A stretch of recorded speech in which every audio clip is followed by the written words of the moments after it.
Ciclo de charlas de cerámica presenta, organizado por la Escuela de Cerámica Rogelio Urrutia de Mar del Plata. Hoy tenemos el honor de presentar la charla que nos va a brindar Verónica Giaz.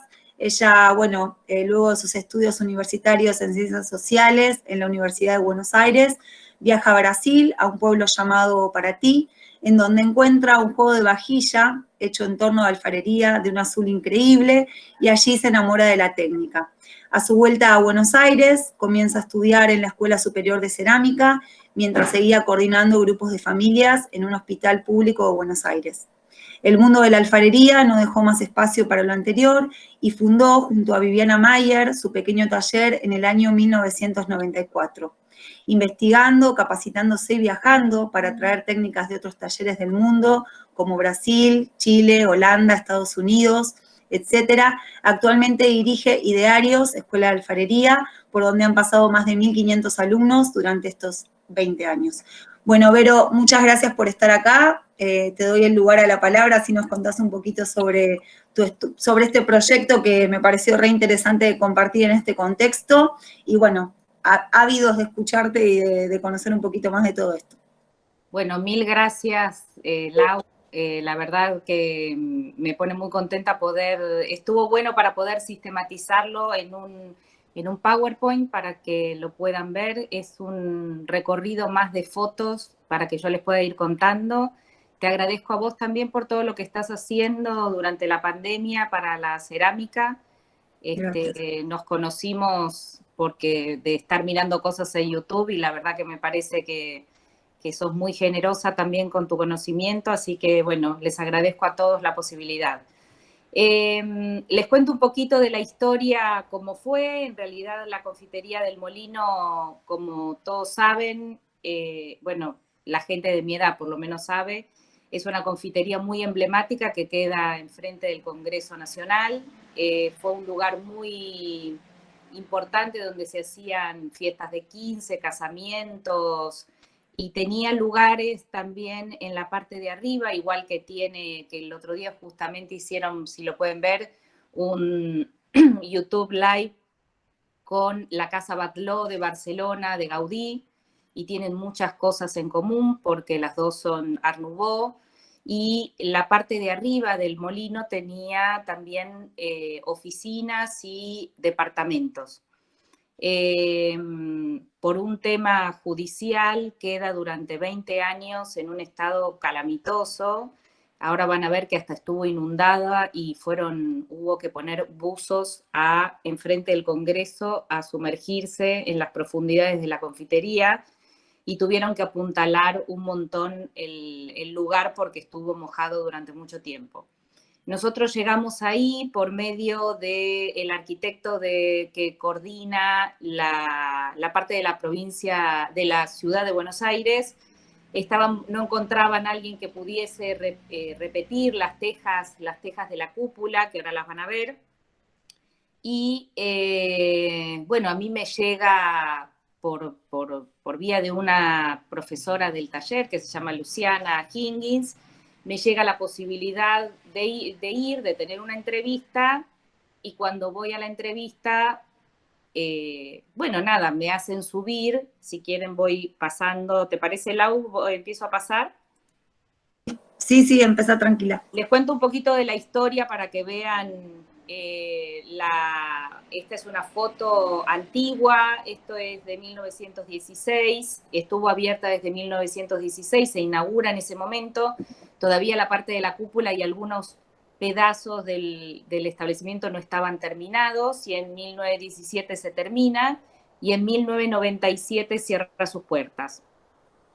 Esto, bueno, el arquitecto que dirige la obra se llama Gianotti, es un italiano, y en Milán tenía a su hermano. El hermano de Gianotti es el que empieza a enviar por barco todas estas cosas que están viendo, los vitrales, las cerámicas, las tejas, todo fue enviado desde Milán desde ese momento, los mármoles, los vitrós, y en este momento se está recomponiendo de una manera increíble todo. Nosotros estábamos encargados de esta parte que están viendo, Esto, lo que ven el círculo de más abajo, son la parte de las tejas que hacen como unas especies de hojas, y en los costados tienen una especie de entre mayólica y cuerda seca, y las que ven arriba son unas más chiquitas con oro. Están cocidas en tercera cocción con oro de verdad. Bueno, nosotros vamos a la primera entrevista, subimos por estas escaleras aterrorizantes y ahora les cuento eso. Y empezamos bueno, nada, a alucinar porque no podíamos creer de qué calidad eran las tejas. Nos damos cuenta en ese momento a simple vista que son de alta temperatura. Bueno, y empezamos a contarles más o menos de qué se trataba.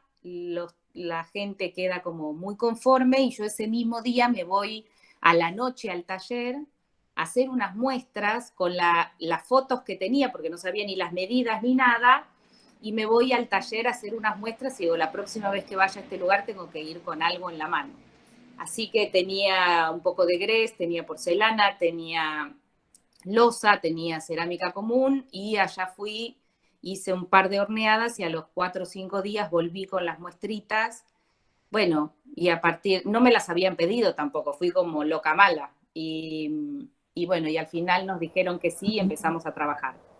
Esta es una imagen de los buzos que tuvieron que estar en el sótano, porque estuvo durante casi 20 años inundado, y esta es la parte donde estaba el agua, en la parte de abajo, y para poder empezar a trabajar tuvieron que bajar buzos que estaban controlados por unas cámaras tipo Jacques Cousteau.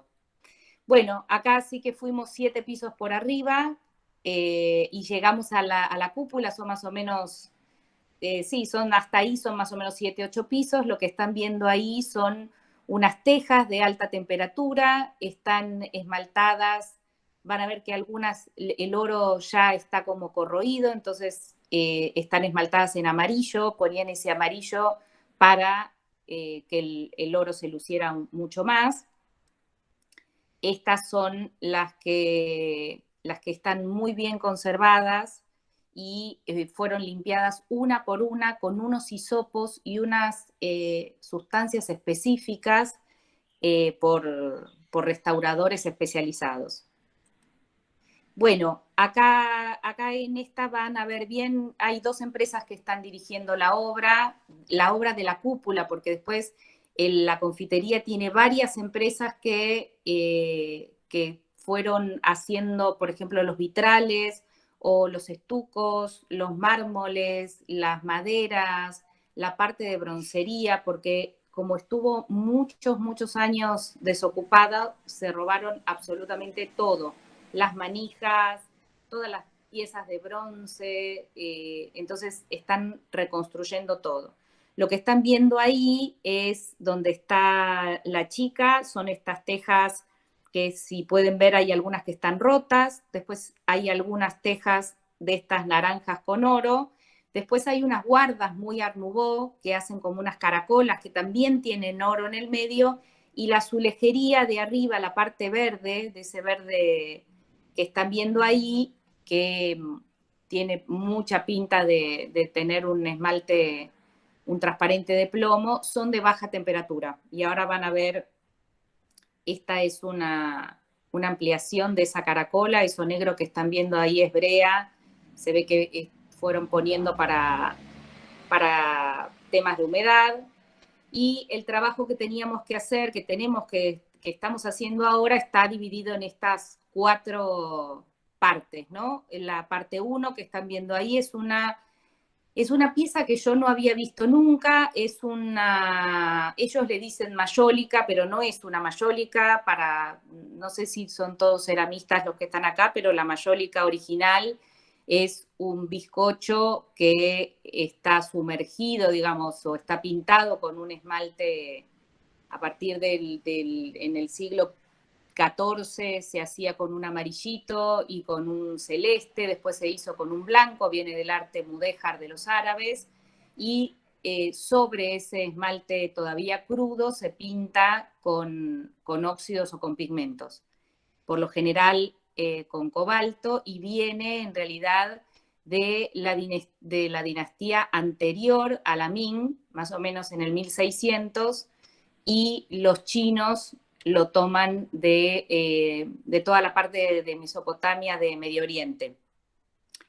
Pero esto es una cosa bastante extraña. Lo que tiene es un azulejo con un esmalte blanco que está horneado por primera vez, después sale del horno, después tiene una cuerda seca que es como un pelo, así, es un pelito de cuerda seca, después tiene esmalte azul, está horneado por segunda vez. En algunos lugares, lo que ven ahí abajo, que lo ven como más, yo puedo, si no tengo cursor, no, no. Lo que ven abajo, que se ve como más color beige o amarillito, es antiguamente tenía oro, así que es una pieza que fue 3 veces al horno y está pintado de una manera espectacular. La parte 2 son las tejas de oro, son unas tejas más chiquitas que tienen un esmalte naranja, como entre naranja y amarillito, y encima están pintadas con oro puro. Y lo tercero que teníamos que hacer son esas tejas en forma de hoja, color como marroncito claro, que según el nivel de la cúpula tienen 2 tamaños diferentes. Y lo cuarto que teníamos que hacer son esos azulejos monocromos. Nos dimos cuenta, esta parte es muy interesante también porque esto es sí bien parecido al diseño de Gaudí. Esto está en los techos y no es cerámico, es vidrio. Son cuentas, son pedacitos de vidrio esmaltado a 580 más o menos la temperatura del vidrio, y también el oro que usan está esmaltado para vidrio. Mi teoría, no sé si es cierta o no, pero mi teoría es que usaron los mismos esmaltes que usaron para las tejas, pero en baja temperatura, entonces no se llegan a fundir y quedan los vidrios como opacos, y con eso hicimos un par de pruebas sobre vidrio para probar a ver si era así. Los colores son bastante similares, pero bueno, es una posibilidad. Estas son las primeras muestras que hicimos, que yo llegué como loca mala con esas muestras de color para que vieran que lo podíamos hacer. Nada que ver con las que eran, pero por lo menos era un indicio de que esto era posible de hacer. Bueno, nos dimos cuenta que eran de baja temperatura los azulejos y de alta temperatura las tejas, porque los azulejos estaban igualmente uno se da cuenta cuando ve el bizcocho, pero los azulejos estaban muy deteriorados. El cuerpo cerámico se dilata de tal manera que se craquela, como están viendo ahí, el esmalte, y entonces entra agua y microbios en la interfaz entre el esmalte y el bizcocho, y empieza a haber bacterias, y las bacterias terminan levantando el esmalte. Bueno, y esta es la teja original. Si la ven, se dan cuenta, esa teja tiene 100 años y está impecable, con lo cual ya sabíamos al tacto, por mirarlas, que eran de alta temperatura. Y les hacemos la propuesta de hacer la azulejería también de alta temperatura para poder conservarlo para siempre y que no se deterioraran.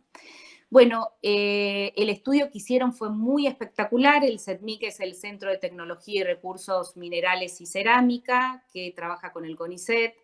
Por medio de un estudio de unos rayos especiales, lo que hicieron fue poder dar... El sistema funciona así, es un aparato que con un rayo especial toma contacto con los diferentes materiales que hay en la pasta o que hay en el esmalte, y entonces según el óxido o el material con el que hace contacto, hace una curva diferencial. Entonces, uno ya se daba cuenta por ver las tejas que no eran todos de la misma pasta, que era alta temperatura. Podíamos pensar por el color del esmalte qué óxidos tenían, pero bueno, ellos hicieron este estudio, le hicieron también toda la resistencia mecánica, la absorción, la contracción, y ese estudio nos lo brindaron y nosotros teníamos que, digamos, emular la pasta, la contracción, la resistencia mecánica. Teníamos que hacer las pruebas, volver a mandar nuestras pruebas al CETMIC y que las aprobaran. Así que bueno, el primer paso fue hacer pruebas de pastas, sobre todo por la colorimetría y por la temperatura. Hicimos varias pastas hasta que elegimos estas 3 que están viendo ahí, porque después van a ver en las tejas que si bien el esmalte es el mismo, el cuerpo cerámico no es el mismo color, entonces los esmaltes variaban y no queríamos aprender. Yo no sabía nada de este mundo de la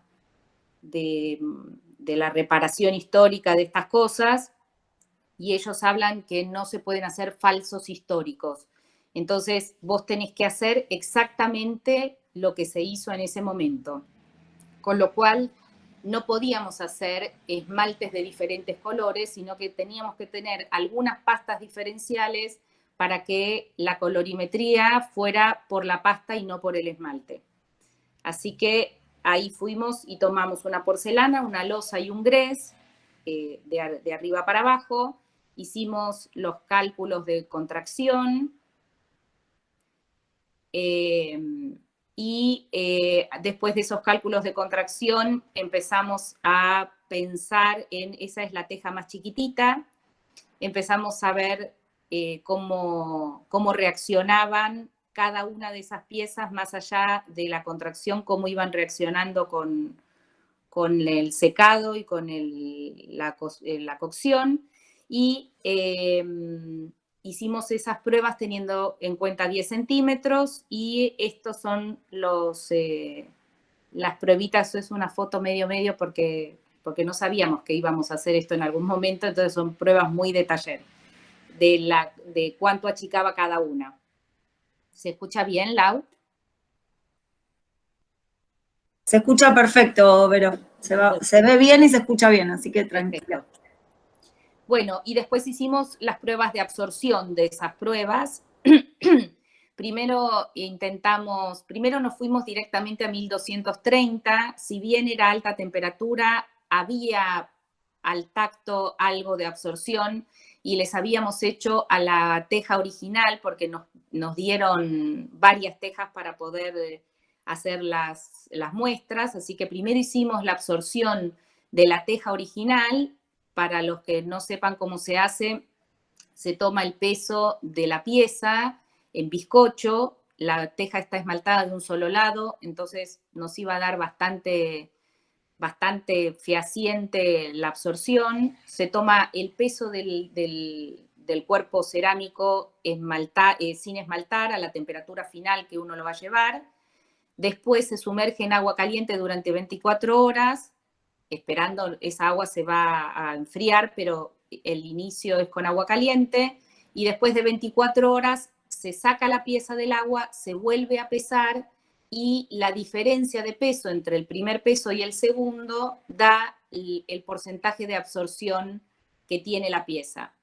Con lo cual, sabíamos que tenía que dar más o menos entre un 2 y un 3%, porque era un grés, era una loza, un porcelanato, era una cosa medio extraña, porque la realidad es que había mucha cantidad de pastas diferentes.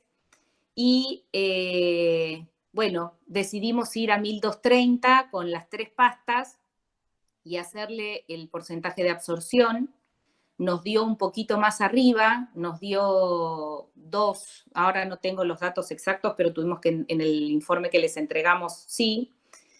Y en un momento decidimos probar con la pasta de Crecer de la marca Crecer, porque lo que pasaba con las pastas que estábamos haciendo nosotros es que no quedaban compactadas. Saben que en nuestro mundo de ceramistas, yo siempre digo que daría un dedo de la mano, no, pero del pie por una extrusora de buena calidad, de esas que sacan el chorizo afuera. Hay unas que sacan sin aire, uno le puede poner la cantidad de presión que quiere y la humedad que quiere, porque hasta tiran calor.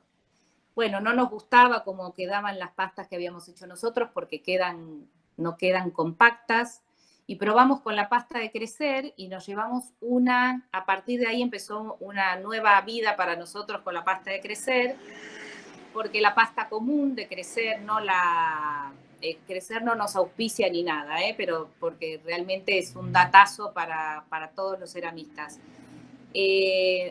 Probamos la pasta de Crecer a 1230 grados y nos dimos cuenta que seguía teniendo más porosidad que la porcelana, que el grés y que la loza que teníamos. Esa porcelana que están viendo a la izquierda es una porcelana española, con lo cual era una calidad espectacular, lleva un poco más de temperatura, pero queríamos hacerla a un poquito más bajo para que no quedara tan vitrificada, para que tuviese exactamente la misma porosidad que tenían las tejas.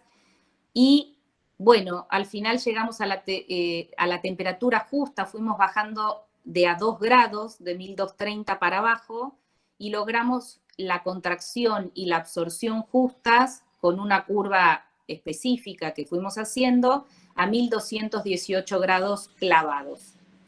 Y decidimos usar la pasta de Crecer, porque la pasta de Crecer quedaba perfecta, quedaba con la absorción perfecta y nos era mucho más fácil hacerlas. Así que fue un hallazgo.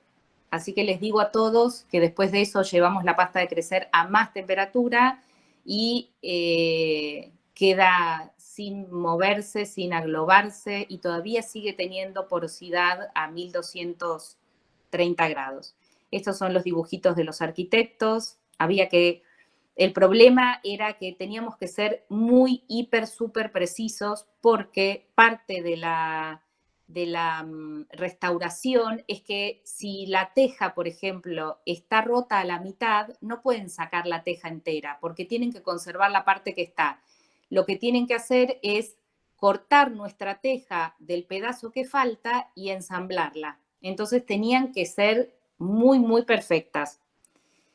Bueno, mandan finalmente las pruebas al CERMIC.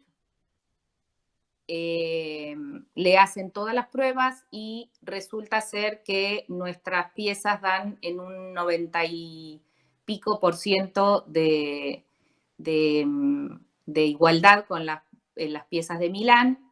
Así que empezamos ahí la fabricación midiendo milimétricamente los espesores, porque bueno, si no, aparte el tema ahora van a ver, pero están como calzadas unas encima de las otras, entonces si eran un poco más gruesas o eran un poco más finas, no las podían meter de ninguna manera.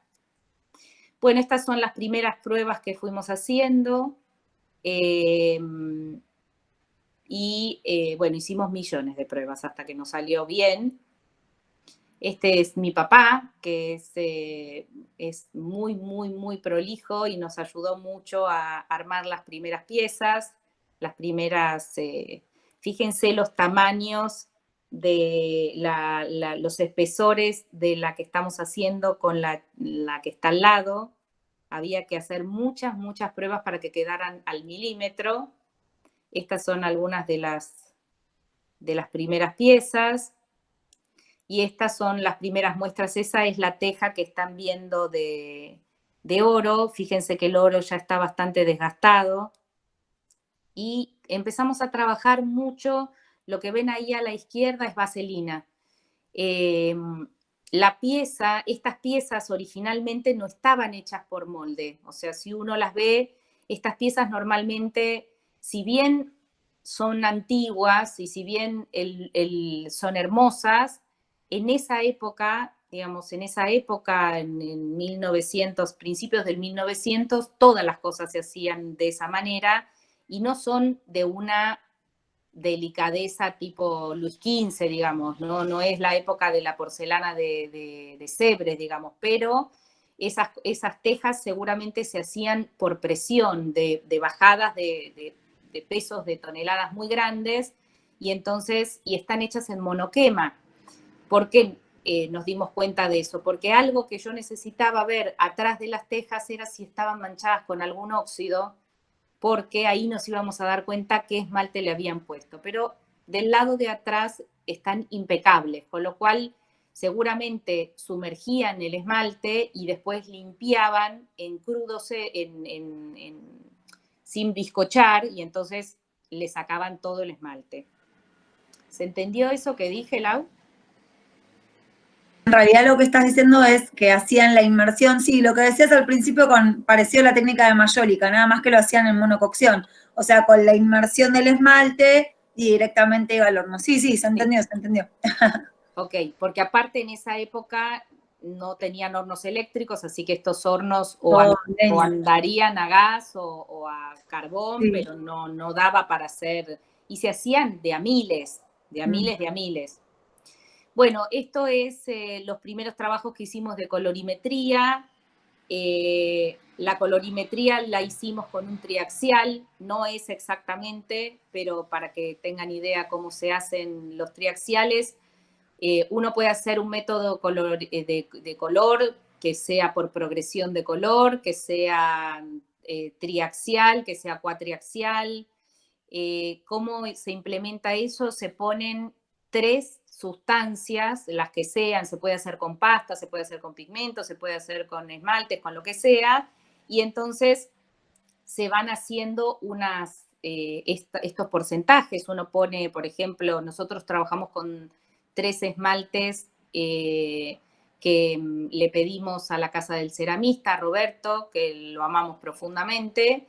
Llevamos las tejas, le mostramos los colores, hicimos unas pruebas, no salían exactas y entonces decidimos hacer este triaxial con 3 esmaltes en proporciones diferentes y estos eran los que más nos habían gustado y elegimos 2 en realidad, elegimos primero los 2 de arriba, pero ellos terminaron eligiendo el del medio.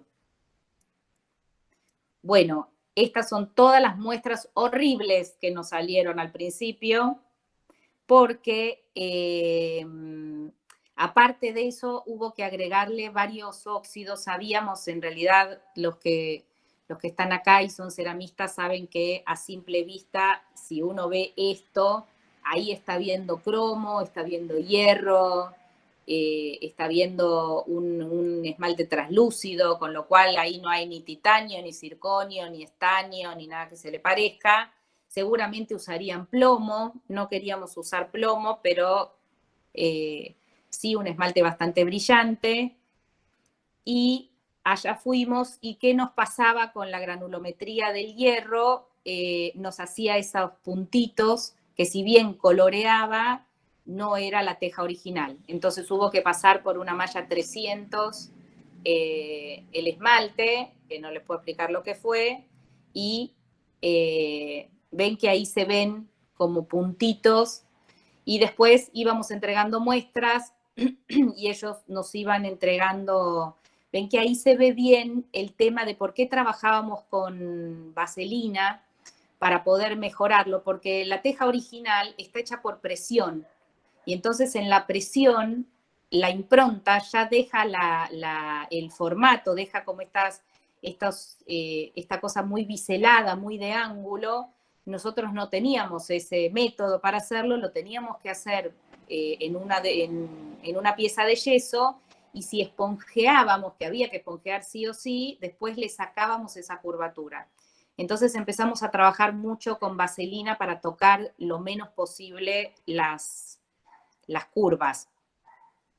Así que bueno, estas fueron las primeras, la que están viendo que está un poquito rota es la original, y esas eran algunas muestras que nosotros sacábamos fotos para ver cómo quedaban, no nos gustaban todavía cómo estaban.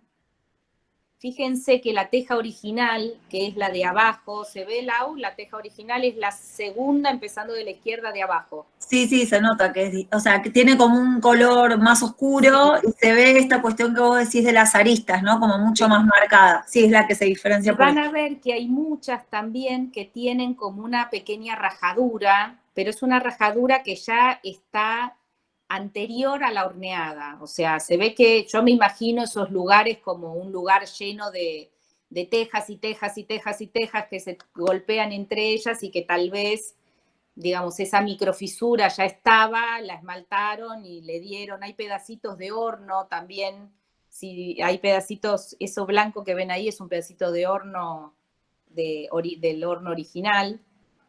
Bueno, y un día después de 800 pruebas lo logramos, así que esa es nuestra teja y estas son las originales. Ven que ahí hay una rota, entonces lo que tienen que hacer es cortar la nuestra exactamente a la medida de esa rota y calzarla con unas cosas especiales. Lo interesante es que atrás de cada una de las tejas está, bueno, el sello nuestro de idearios, pero la fecha con el día, el mes y el año, para que el día que se tenga que restaurar sepan quién lo hizo y está bueno porque está bueno este trabajo porque ahora van a saber no solamente quién lo hizo, sino el informe que nosotros entregamos, la fecha en la que estuvo hecho. Entonces, si dentro de 100 años alguien lo tiene que volver a hacer, lo va a poder volver a reproducir. Bueno, es una producción de casi 1000 piezas. Ahí están las tejas. Nosotros sí hicimos bizcocho y esmalte por separado, porque la monoquema no quedaba bien. Entonces decidimos hacer 2 horneadas. Es un laburazo porque cada una de las piezas se tiene que... primero el bizcocho lo hacemos a 1100 grados, unas al lado de las otras, no unas encima de las otras, porque esa arista que están viendo ahí, en cuanto le toca algo, la molesta, entonces las horneamos paradas.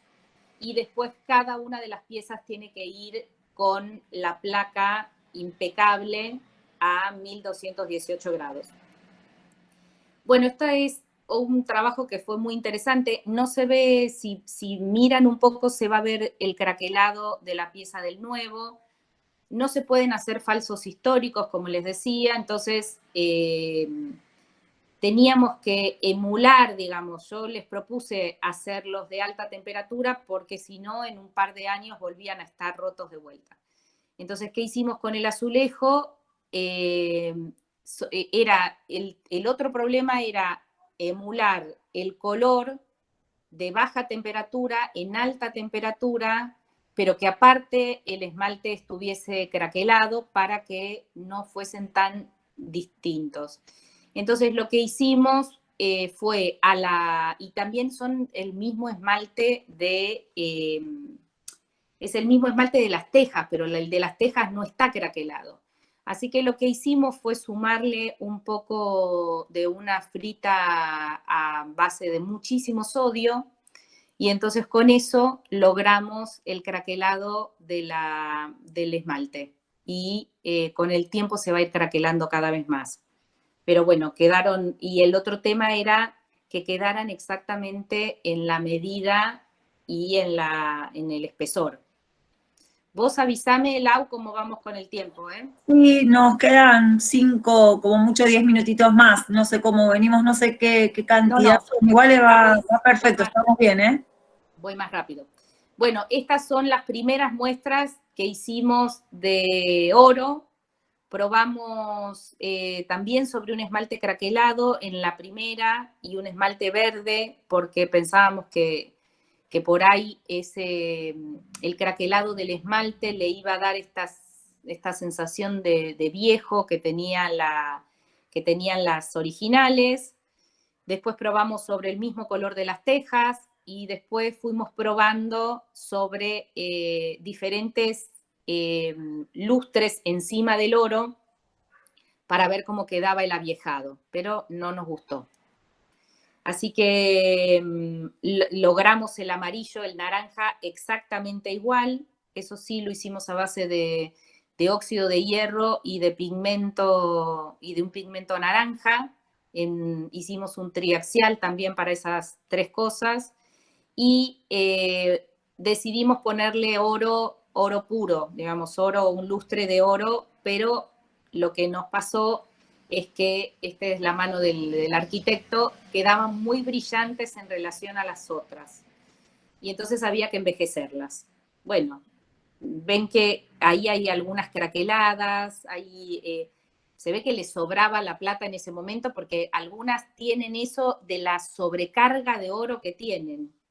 Pero bueno, decidieron hacer realmente un trabajo increíble porque el oro es carísimo, está en este momento $250 los 10 gramos, así que imagínense.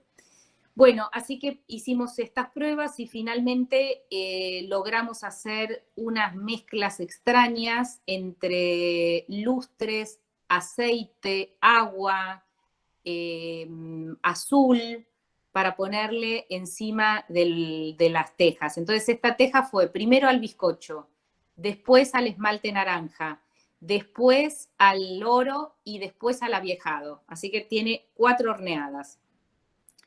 Acá las tienen, estas son las nuestras, y ahí esta es finalmente la que nos mandaron la foto del día que terminaron la puesta, y bueno, se ven, no se notan cuáles son las nuevas y cuáles son las viejas, así que nos pusimos contentos.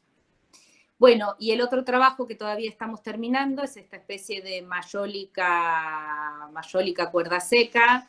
Estamos haciendo todavía, no tomamos una decisión final. La original es la de arriba a la izquierda. En realidad está opacificada porque es de baja temperatura y el esmalte está corroído, digamos, está como satinado, pero por el tiempo. Pero como no se pueden hacer falsos históricos, estamos viendo de qué manera, si hacerlo a pincel, hacer una cuerda seca en alta temperatura es muy complejo porque esa cuerda seca tiene un hilo y hacer una cuerda seca en alta, el manganeso se expande demasiado, entonces estamos viendo la mejor manera de terminarlos. Estamos yendo mucho por acá, pero creo que esta semana ya termina definido cómo los vamos a terminar. Bueno, y esto es para que vayan viendo, todavía le falta mucho a la confitería, pero esto es el salón principal que estaba destrozado y ya tiene todos esos vitrales se hicieron nuevos de los originales, repitieron todas las...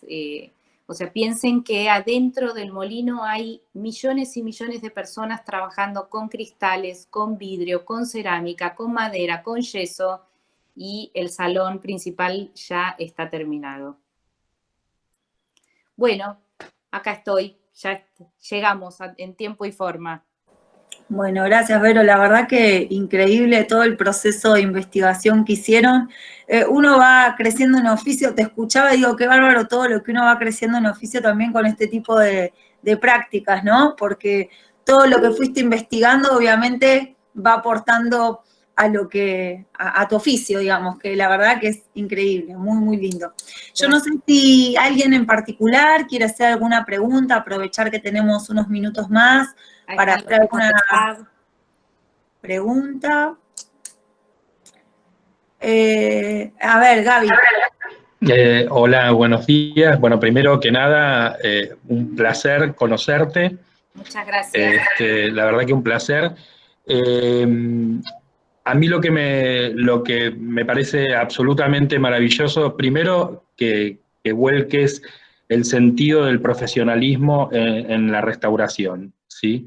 Los que amamos el patrimonio tenemos una gran preocupación por esto, y más que preguntarte te quiero agradecer, ¿no? Mar del Plata está asistiendo a una de las catástrofes más grandes con su patrimonio en estos últimos años. De hecho, se está hablando de una supuesta restauración del conjunto escultórico marplatense y en realidad se lo está destrozando. Entonces yo valoro mucho esto que estás contando, el profesionalismo detrás, la investigación, la seriedad con la que se reconstruye una pieza, porque, bueno, lamentablemente nuestro país recién ahora está poniendo en valor el restaurar su patrimonio y no en todos los casos. Entonces, bueno, yo quería honestamente agradecerte que hayas estado acá, que nos hayas contado esto y obviamente contar a los alumnos y a la gente que te está escuchando la importancia de ser coherente con nuestra historia y reconstruir algo que para nosotros es historia viva, ¿no? Muchas gracias. Me parece que también es importante pensar para todos los ceramistas que están acá, o sea, hubo mucho, bueno, para mí eso no es trabajo gratis, digamos, porque lo que uno aprende, lo que yo aprendí con esto es enorme, pero me parece que también uno tiene que pensar en estos trabajos, en no ser lo que yo le digo cospelero, ¿no? Hubo muchas horas de trabajo, mucho oro invertido tirado a la basura, mucho tiempo, que en realidad uno no lo tiene que ver como un gasto, sino como una inversión, ¿no? Y como una inversión que le hace a uno mismo, a su taller, a la posteridad, digamos, es como casi un trabajo, obviamente que también está bueno porque uno trabaja de eso y también me parece que el otro día hablábamos con Guillermo Manier porque tal vez el arte cerámico no está tan, digamos, tan pagado como el arte plástico, ¿no? Y entonces Guillermo decía, bueno, tal vez porque la cerámica es muy popular o viene de una muy popular, pero me parece que también algo que a nosotros nos interesa es que los ceramistas empiecen a formarse de una manera como teniendo todo esto, teniendo la posibilidad, o sea, este trabajo fue posible por haber estudiado antes, por saber de química, por saber de esmaltes, por saber de temperaturas. Digamos, no es solamente que las piezas queden lindas, sino pasarse la vida investigando porque se descubren cosas espectaculares y bueno, y alguna vez tener la posibilidad de hacer esto que fue hermoso, pero hay que investigar y estudiar todos los días. Sí, ahí consultaban también, Silvia, sobre el tema de cuál de las pastas de crecer es la que utilizaste. La común. Y en un momento dijiste 1218 grados centígrados. Ustedes primero lo llevaron a 1218 y después a 1230, ¿no? No, fuimos primero a 1230 y en 1230 tenía una porosidad de 2.5, ponele, y las tejas tenían una porosidad de 3.8, creo. No me acuerdo ahora exacto. Bien. No, pero está bueno saberlo, por esto que vos decís, también empezar a trabajar, sobre todo para los que tienen hornitos para alta, empezar a investigar un poco con la materia prima que ya tenemos a mano. Yo también lo que quería rescatar, algo que me parece que es interesante, sobre todo porque dentro del grupo tenemos muchos estudiantes que están dentro de la Tecnicatura de Cerámica, esta cuestión también, ¿no?, de las posibilidades que nos da lo que vos decías también, pero estudiar, que no siempre es esta cuestión de, bueno, yo hago técnico ceramista para una producción en un taller. O sea, dentro de la producción en el taller también surgen estos trabajos de investigación que a veces tienen una finalidad común, como es el rescate de un patrimonio cultural, y me parece que está buenísimo, abrirse a esas cosas, ¿no? Porque también muchas veces aparecen estas propuestas y se encuentran con talleres que no tienen el material, no tienen el conocimiento o no tienen las ganas. El despertar el interés y el visibilizar estas cosas también hace que uno gane como el empuje para decir, pará, esto se puede hacer, es tiempo, es ponerse, es investigar esto que vos decís, ¿no? Y va haciendo ganar. Acá, bueno, hablan sobre la importancia de los materiales, ¿no? En cuanto a la hora de trabajar. Y bueno, acá van contando también, no sé si, Lau, vos querés contar lo que estás comentando de tu abuelo, que se preparaba para el gran evento, no sé, Lau, si querés abrir el micrófono y contarlo. Alguien que tenga ganas de hacer algo. Creo que es Magdalena Iglesias. ¿Cómo, perdón? Ah, bien. A ver, Magdalena, ¿tenés ahí para abrir el micrófono? ¿Querés contarlo? Bueno, a ver, ¿se puede abrir? Ahí está, ahí abriste el micrófono, justito. Ahí está, ¿ahí me escuchan? Sí, Sí. se te escucha. Hola, maravillosa, la puesta, Muchas impresionante. gracias. Yo soy plástica más que ceramista, pero bueno, me encanta desde todos los puntos de vista. Desde mantener el patrimonio cultural del Estado, que es un edificio maravilloso, en el cual pude estar con mi querida abuela, Magdalena también, Teresa Coelho de no sé cuánto, que me llevaba a tomar el té con guantes y sombrero a la confitería El Molino. Te cuento algo que van a hacer ahora cuando abran, van a tener que tener la misma carta de postres y de comida que tenían en esa época. ¡Qué maravilloso! ¡Qué maravilloso! Era una bandeja de plata con un soporte alargado, muy amplia, o sea, unos 30 centímetros de altura, donde se exponían las masas, exquisitas, riquísimas, todo muy, muy sofisticado, muy protocolar, y a este lugar iban personalidades de la época, escritores, pintores, inclusive Madonna se asomó por ahí para hacer una de sus películas. Sí. Y bueno, todo es cultura, todo es relación con la política del momento. No te olvides que está el Congreso ahí, Tal cual. los diputados se cruzaban. O sea que todo el estilo europeo, Art Nouveau se volcó en este edificio maravilloso. Y la felicito a todos, a todo el equipo por el trabajo que han hecho de restauración. Tal cual. Vero, acá pregunta una de las chicas, Mariana, si vas a algún curso de restauración. ¿Tenés pensado? No sé, yo les digo, no sé nada de restauración. Sé de cerámica, pero de restauración aprendí Gaby se ríe. Con los restauradores. No sabía ni lo que era un falso histórico, ni nada de eso, ¿no? De restauración no sé nada. Es más, les cuento cómo fue, para que vean. En realidad, para mí, yo tengo una frase que es algo que es como algo que te caliente la sangre, ¿no? Que te vuele la cabeza. O sea, yo cuando entré al molino, solamente pensar que como ceramista podía estar ahí, o sea, enloquecí. Entonces me volví al taller, hice las pruebas, aparecí con las pruebas que no me habían pedido. Digamos, tiene que ser algo que, bueno, y llegué esa misma noche y todavía no había pandemia y me compré un curso en línea en español de restauración de azulejos de españoles. Digo, ni idea tengo de restauración, ni idea, dije. Claro. Bueno, me empecé a leer las leyes de restauración porque hay unas leyes internacionales de restauración para cerámica específicas.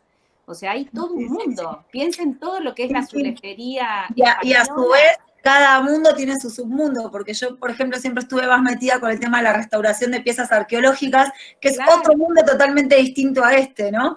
Por eso digo que son como capas de trabajo. Gaby, vos querías decir algo que te vi haciendo así. No sé si querías. No, que me causó mucha gracia y que diga que no es restauradora. Evidentemente hay un respeto por la profesión. Los que pasamos, yo pasé también por escuela de restauración en Sevilla y solamente de pintura, entonces entiendo lo que estás planteando de las disciplinas, pero lo que yo valoro, y por eso te lo planteé al principio, lo que yo valoro es que más allá del título de restaurador, lo que has hecho y lo que nos has mostrado es la seriedad de la investigación. Sí, totalmente. ¿Sí? Y vuelvo a esto que a mí en lo personal me causa mucho dolor en el patrimonio marplatense.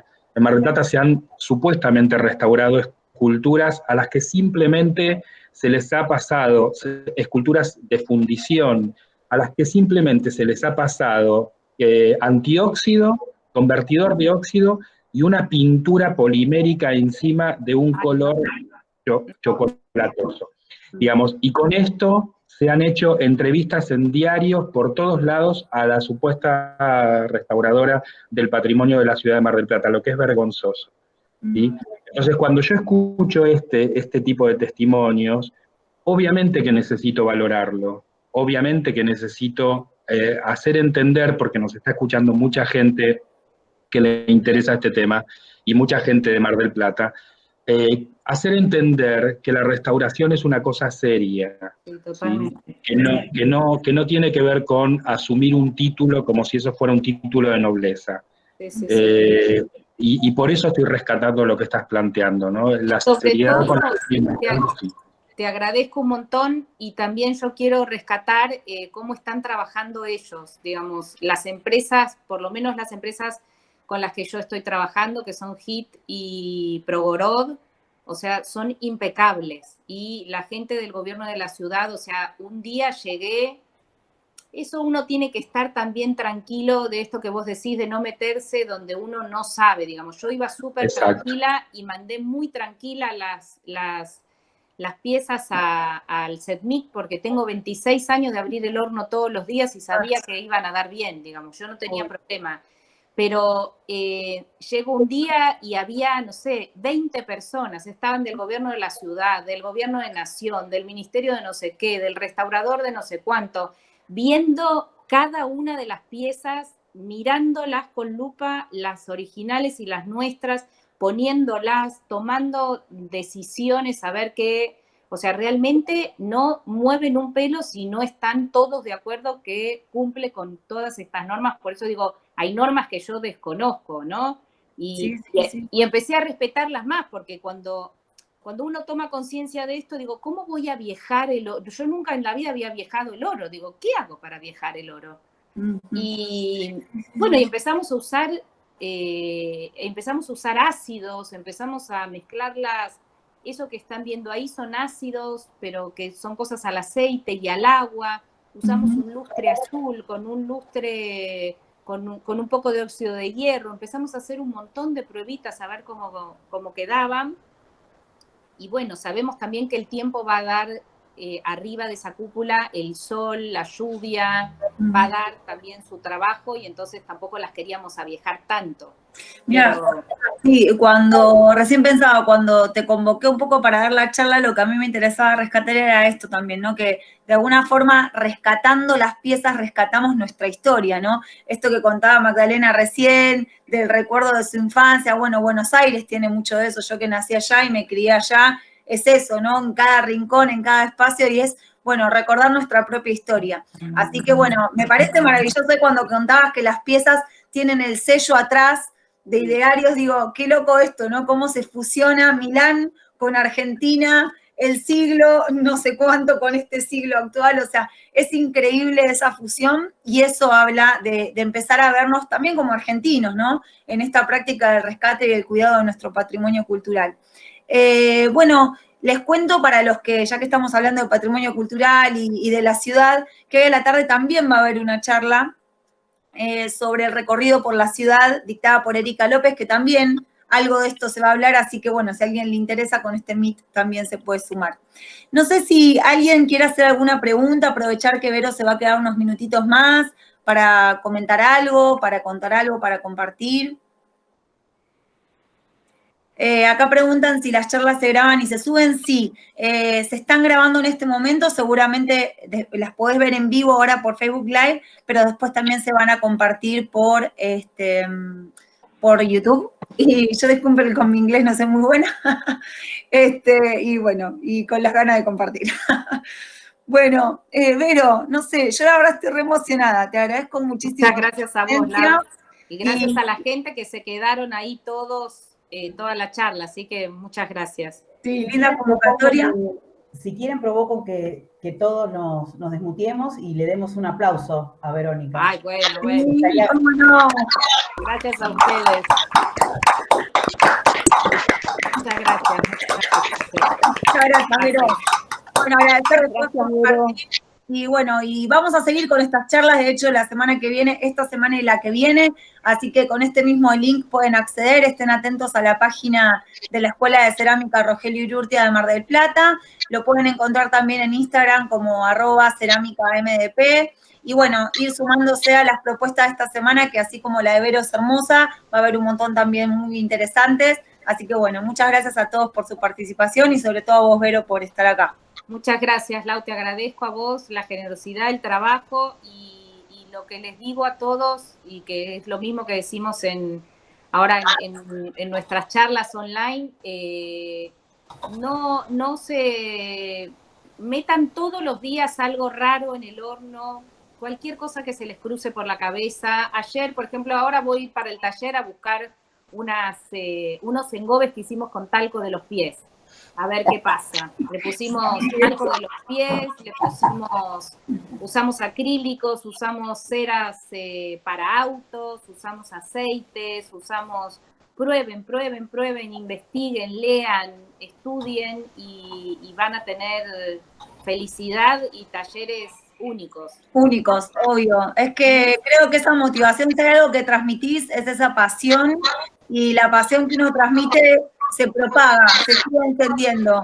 Así que agradecido por todo, por todo lo que vos compartís también. Bueno, gracias a vos, Lau, que también tenés esa impronta interesante de compartir con los demás. Bueno, muchas gracias. Gracias a todos por habernos escuchado. Tengas un hermoso día, gracias a todos. Bueno. Gracias. Gracias. Gracias, Lau. Gracias, Verónica. Gracias a todos. Verónica.